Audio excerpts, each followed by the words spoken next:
Vic's words for himself.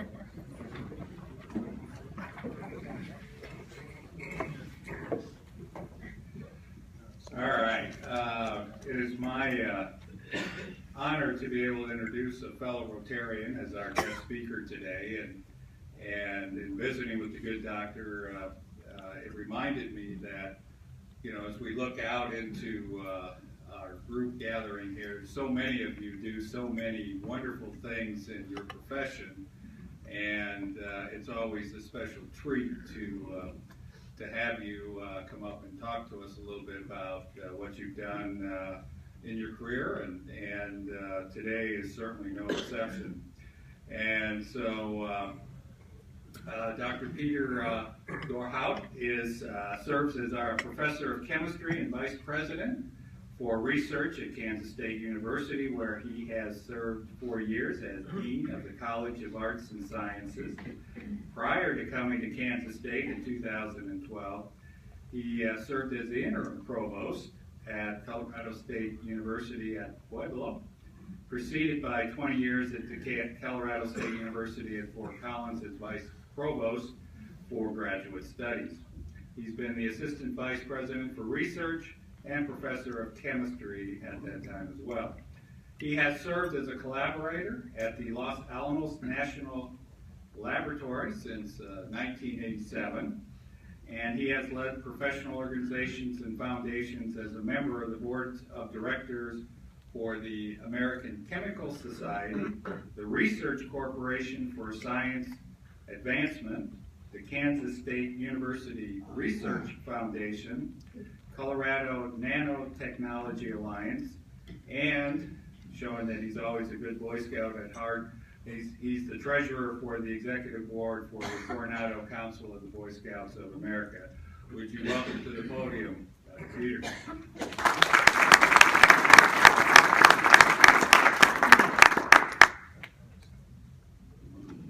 Well, good afternoon, everyone. It's a real pleasure to be sharing a few good words from Kansas State University and telling you a little bit about the research enterprise. And I'd like to talk about this in terms of our leadership challenges and the opportunities that they present. Let me begin with a couple of numbers. And for those of you who are in the audience, you'll notice I am not giving a PowerPoint presentation. So if you think this is bad, it could be a whole lot worse. From 2009 until present, the Kansas State University research expenditures have grown from $150 million a year to $189 million a year just last year. It's an increase of more than $38 million over that time period, for a growth of 4.2% per year. The faculty at Kansas State University have broken a record for the number of proposals submitted for research grants for the past 5 years.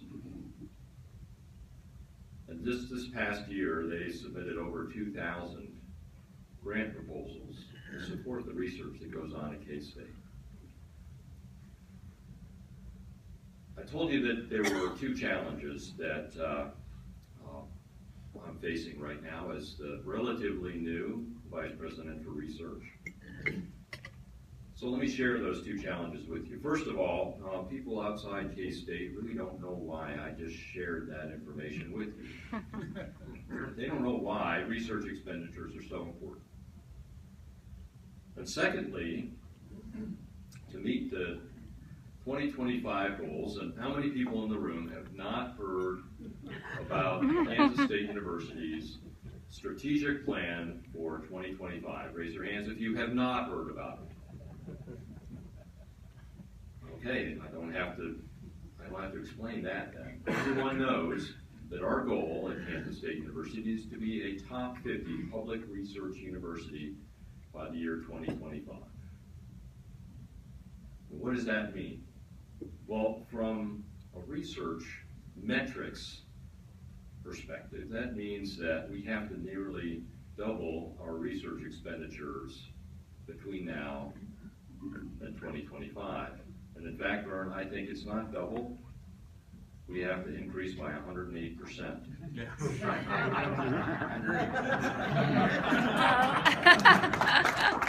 You like how I worked that in? Yeah, Cubs are going to win. There's no question about it now. In order to meet that goal, we have to double our research expenditures by 2025. Again, who cares? Why would doubling research expenditures mean anything to anybody? Well, so let's start with the first challenge and not the second challenge. Not knowing or not caring about why we have to double our research expenditures is a big deal to me. What we have here is a failure to communicate. At Kansas State University, we need to do a much better job with talking about why research is important. I'm looking around the room for some of my the usual suspects, our elected officials. I don't see too many here. But I'm often asked by our elected officials, members of both the House and Senate in Kansas, as well as our federal delegation, why is research so important? Well, the Morrill Act of 1862 created the land-grant university system. Kansas State University was created as one of the nation's first new universities under the Land Grant Act in 1863. We were created as an institution to serve the people of the state of Kansas, to educate the people of the state of Kansas in what was not known at the time, but would ultimately grow into one of the largest public educational systems in the world. The entire world looks at the land-grant university system with envy. And it's because of the mission that we have, not only to educate the people, but to take what we do at the university and to bring it out as new knowledge, new technologies, new understandings to the rest of the world. And we do that through a variety of ways. K-State Research and Extension system here knows this very well. The local unit extension specialists, for example, made almost 30,000 presentations last year. In all the counties across this state, 30,000 presentations, and they help educate other volunteers to talk about the research that's happening in our agricultural sector here on campus and our engineering sector here on campus, to give another 15,000 presentations to the public. K-State Research and Extension knows how to communicate. They know how to tell our stories. And in fact, they tell our stories for the largest industry in this state, agriculture. It's what's so very important to the state of Kansas, and frankly, it's very important to this entire region of the country. What's happening here, what we're taking from our laboratories, particularly in agriculture, out to the people. They do a great job. But we don't have the same level of boots on the ground, for lack of a better term, that helps share the good news about what's happening in the rest of the university. So one of my challenges as the Vice President for Research here is that we want the people of Kansas to know what's happening. And we want them to know why that an increase in external funding to support research comes back and helps the people of Kansas. It helps them in a variety of ways. Let me just give you another statistic. For every $1 million that is spent on research at the university, we employ 12 people. Every $1 million employs 12 people at K-State. Now think back to the numbers I shared with you earlier. From 2009 until this past year, we grew by $38 million of research expenditures at K-State. That's 450 jobs. I'm not talking about the research that those 450 people did. I'm just talking about the jobs. 450 jobs were created between 2009 and 2017. Now, if everything works out and we grow by 108%, that growth of 108% by 2025 will translate into 1,900 jobs. Growth of 1,900 jobs in Kansas State University in Manhattan, Kansas. So if you just want to talk about the simple economics of what research can do for a town and a region, think about it that way. Research brings jobs to the town, brings jobs to the state, the region. Those jobs translate into tax revenues. Those jobs translate into needing new homes, growth of the town. So there's a direct correlation to the economic growth of the region if we just think about how those resources are spent employing the people that are doing the really interesting things. 1,900 jobs. But K-State does more than just create jobs and tax revenue. Research is about not just creating new knowledge, pure knowledge, and applied knowledge, but it's also creating the knowledge that's necessary to drive the economics of the region. What we do in agriculture affects productivity across the state. Research improves people's lives through earlier cancer detection. That's what we do at K-State. Through better understanding of human development. That's what we do at K-State. Improved food security, food surety. That's what we do at K-State. Energy security, water security. Understanding of the human condition. That's what we do at K-State. And the economic gains are actually relatively small compared to what research does for the educational components of the university. Research engages not just faculty, but it engages graduate students. It engages undergraduate students. It enables students to be involved in creating new things, to exploring what their major might be, and how that major can help them connect to what the people of Kansas need, what the people of the United States need, what we need globally in terms of addressing global challenges.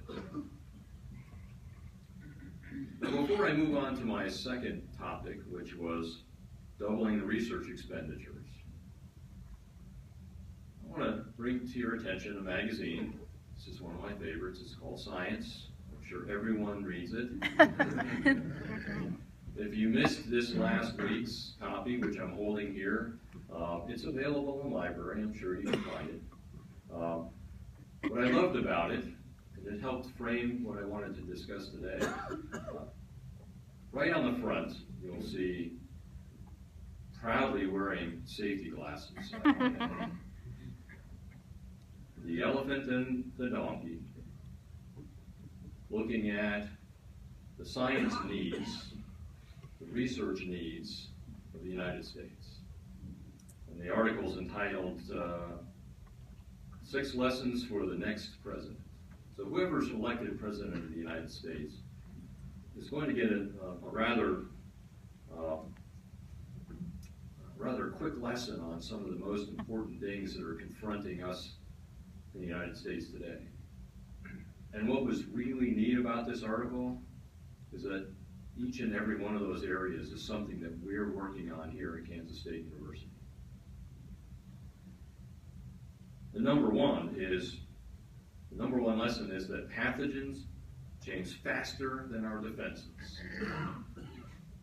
Pathogens change faster than our defenses. Diseases that affect our food supply, that affect our well-being, are changing faster than our ability to try to address them. You don't have to read very far into a lot of different journals and magazines and newspapers to know that Zika, which has been around for quite a while, has changed because we as human beings have changed our patterns. We're getting out a lot more, which is a good thing, but we're being exposed to things that we didn't get exposed to. We're doing Zika research right here at Kansas State University. We are addressing the challenges with the changing dynamics of pathogens in food, in water, and what people are exposed to in those supplies. We're doing that right here at Kansas State University. Another one of those major topics, brain health. The president's going to learn an awful lot about brain health. Boy, let's go back to 108. Sorry about that. But honestly, it is brain health.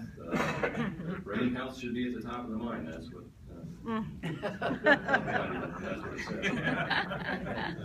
says. Brain health, and in all seriousness, this is in reference to diseases such as Alzheimer's, dementia, other similar and related diseases like this. In our own School of Human Ecology, we're looking at research on traumatic brain injuries.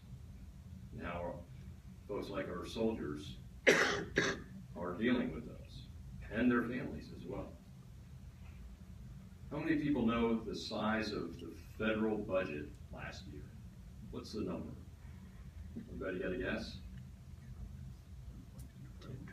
Keep going. What? Okay. How big was the continuing resolution?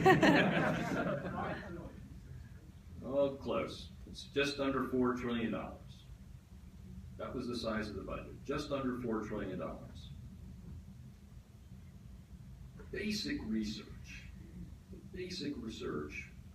that the federal government spends, as well as applied research in some of the agencies like the Department of Defense, Department of Energy. Basic and applied research investments last year by the federal government represented 3% of that number. That's for everything. All research, National Institutes of Health, everything, 3%. What we spend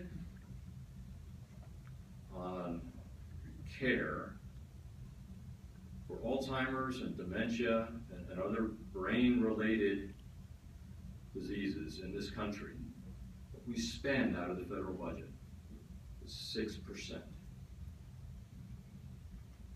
6% of the federal budget is just spent managing one family of diseases related to brain health. That's why it's on the president's list. At Kansas State University, we're participating in research, we're leading in research that's focused on brain health. The challenge is what we spend in research on brain health, you can't even see related to 6% of the budget that's spent on dealing with the disease. So from an economics standpoint, research into how we address the kinds of things that we're going to be spending 6-7% pretty soon it's going to be 10% of our entire budget we spent on one family of diseases. How much are we willing to spend to invest in the research to make that expense go away?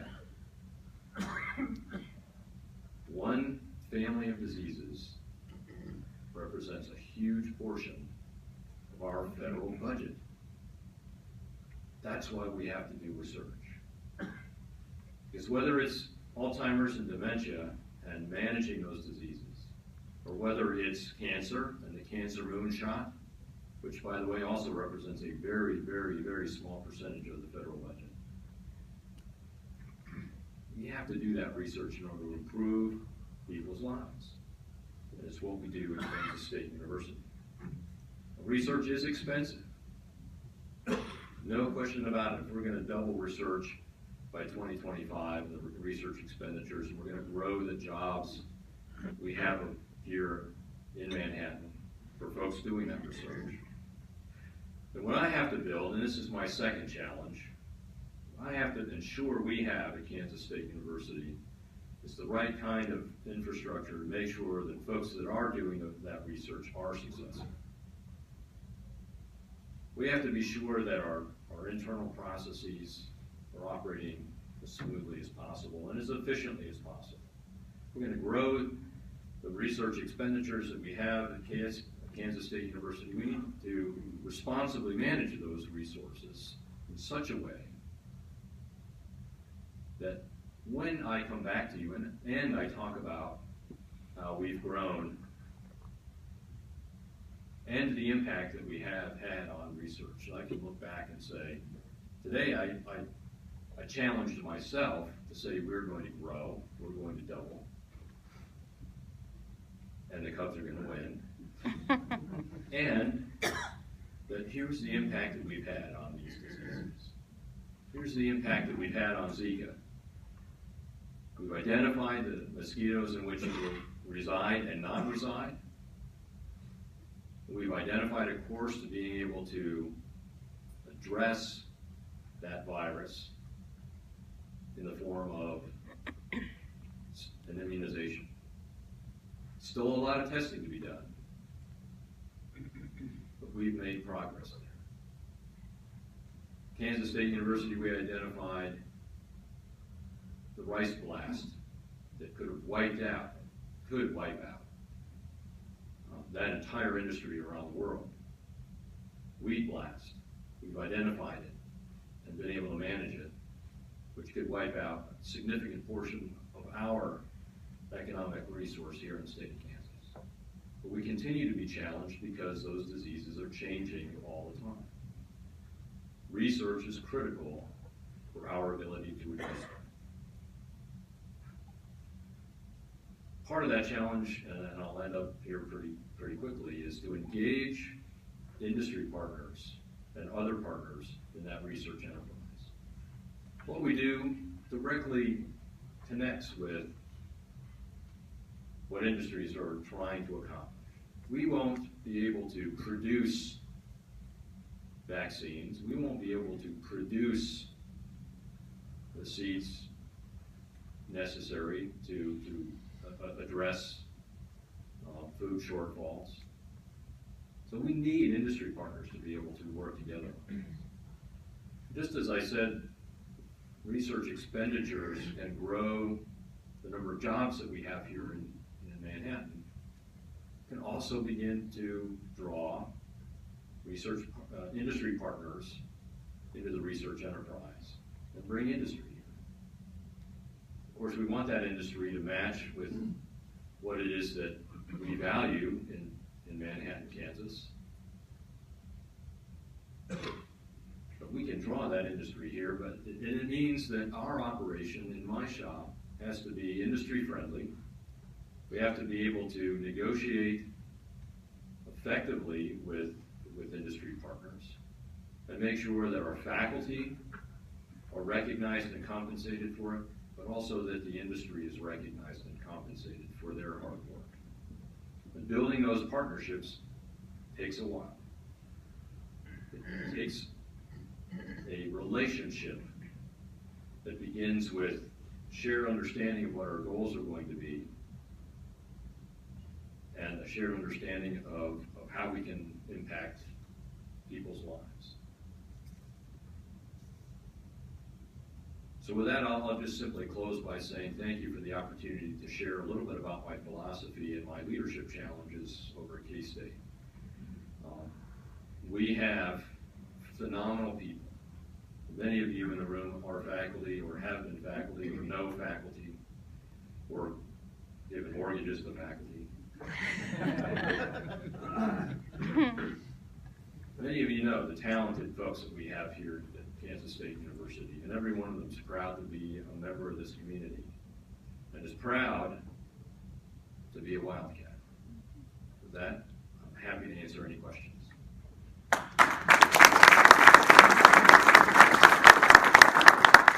Let's see, one in the back, way in the back.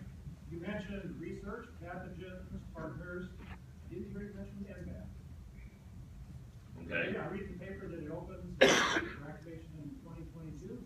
Yes. 3 years ahead of that deadline on the 108.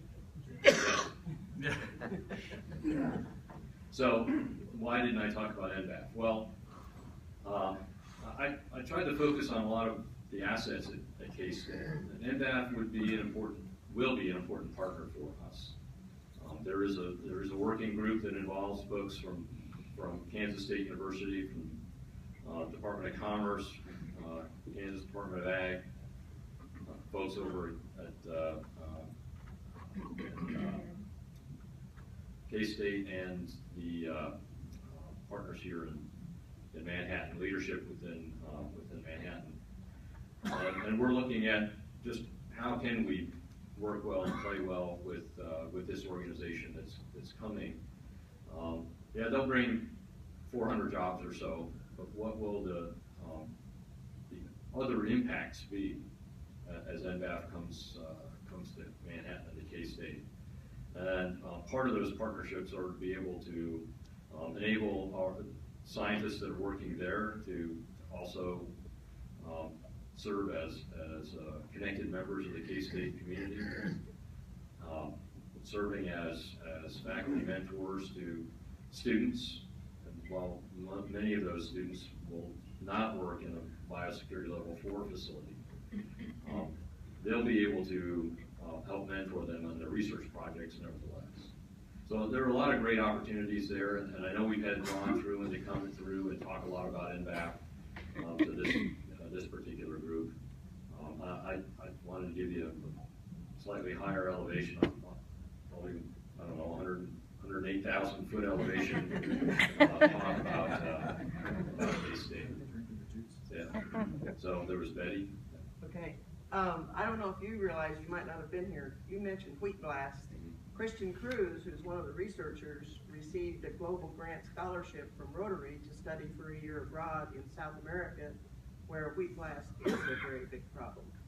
So I just want to remind you, if you know of graduate students who want to do stuff like that, we still have the means to help them.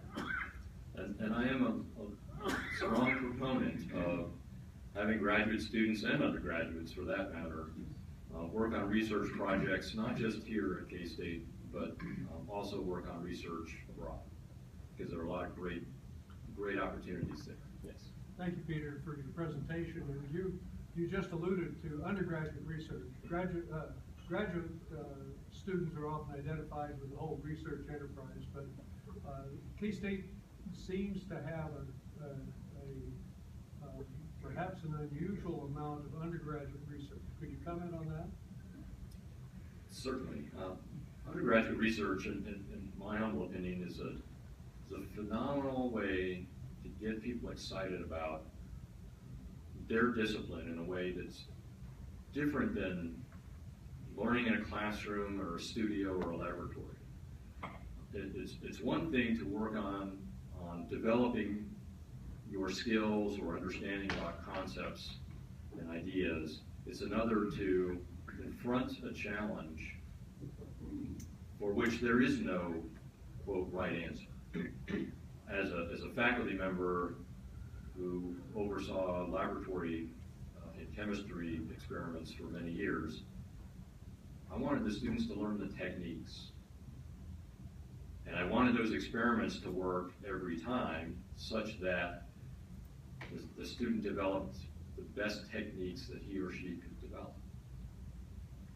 But the way that they could explore chemistry was by working on a problem that no one else had ever solved before, or answer a question that no one else had ever asked